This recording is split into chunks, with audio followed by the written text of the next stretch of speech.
Hello Internet, my name is Bobo.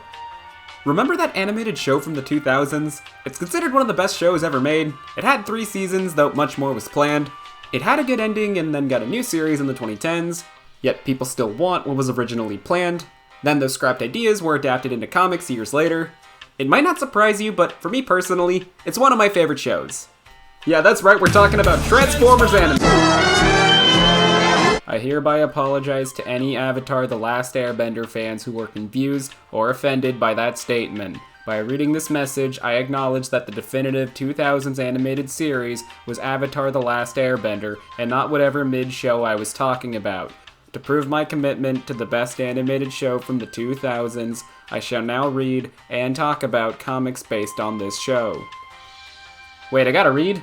Avatar The Last Airbender, the show my friends won't stop telling me about. A few years ago, I gave it a serious rewatch since reruns on Nicktoons in 2012.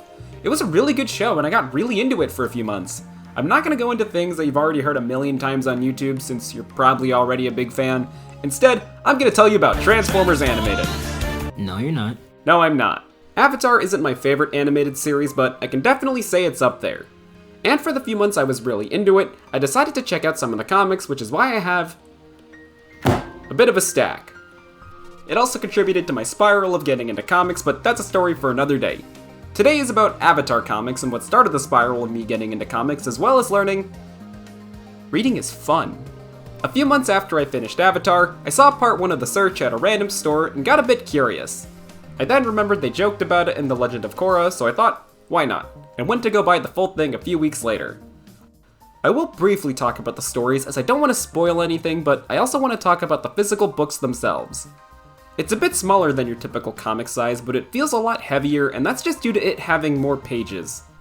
The average DC trade paperback collects 5 to 6 issues of a 22-page comic series and releases them as a single book.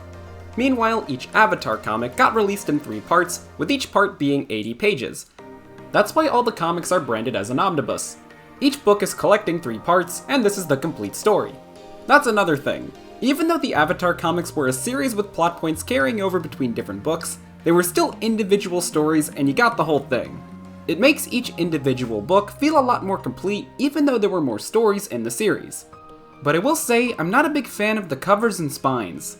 They are good and all consistent with each other. I just like the individual covers a lot more. It feels like they represent the stories themselves a bit better, versus just having the characters who appear in the story on the cover. The spines are fine, and I think it's fun how you get a connecting image if you collect all the books. I just wish they were numbered so you know what the correct order the events take place in. I know I said these are mostly individual and complete stories, but there is still an order the events take place in, and it would be nice to know. Though I assume the reason these don't have numbers is in case anyone sees these randomly, as they might not want to start with book 2 in a series with 6 books. I mean, it worked for me.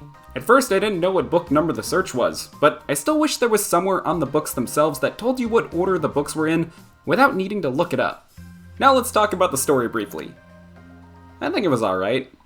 I'm not going to give you a big plot recap as this isn't what this video is about. I'm also not going to spoil the plot in case you want to read it for yourself, but the quick version is The Search is about Zuko, Aang, Katara, Sokka, and Azula searching for where Zuko and Azula's mom went. It was a big plot point in the show, and we certainly got an answer. It was a weird one, but it was definitely worth the read. At least to see moments like Zuko trying to care for Azula and maybe repair their relationship. It didn't work, but it was cute to see. I also don't have a good spot for this as I learned it just now, so I'm adding it in at the last minute, but I found out that Grey Delisle, who voices Azula, also voiced Black Canary in Batman the Brave and the Bold.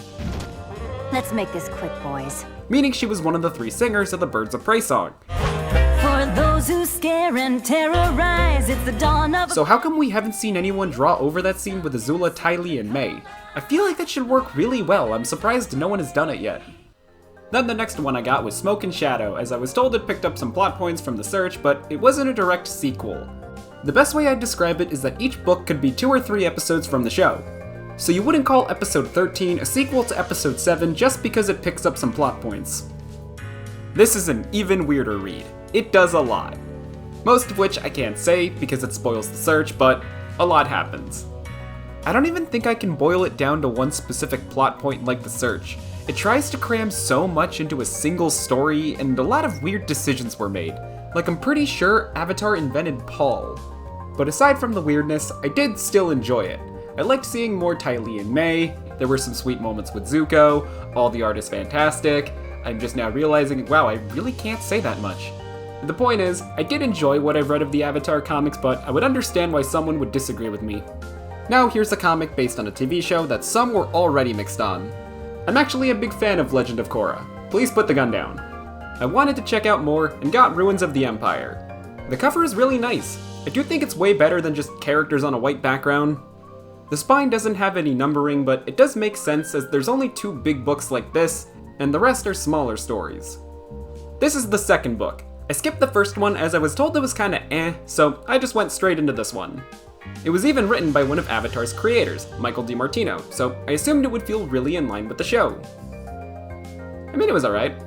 I'm not gonna go too much into detail, but just like with the Last Airbender comics, it feels like 2 to 3 episodes of the show, so if you like that, you'll probably like this too. The comic is about Korra dealing with one of Kuvira's remaining military groups going rogue after she surrendered. It also focuses on what happens to Kuvira and the Earth Kingdom now that she's been stopped.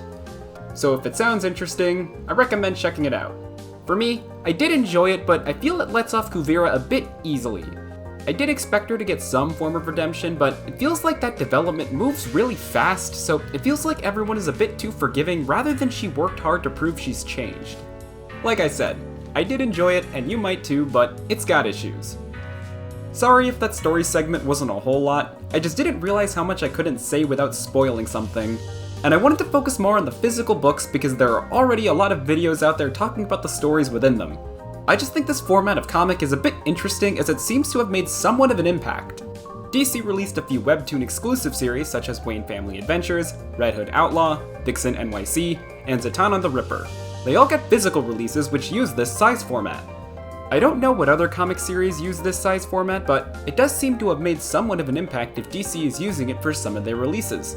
If you're curious, I don't have any, but this size is bigger than the DC compact comics, but smaller than a typical trade paperback. They also feel a bit more sturdy, and it's just satisfying to hold a bunch of them.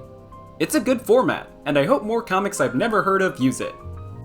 Now after I got Ruins of the Empire, I didn't get any more as the phase kinda wore off after that. But I don't regret checking them out, and I hope if you find them interesting enough, you check them out too. They may be weird, but they are a good time. After this, I set a rule for myself as I didn't want to go into a comic phase and wet light on comics to not let it get out of hand. For a few years it worked, but then I watched Young Justice and yeah, you can see how well that went.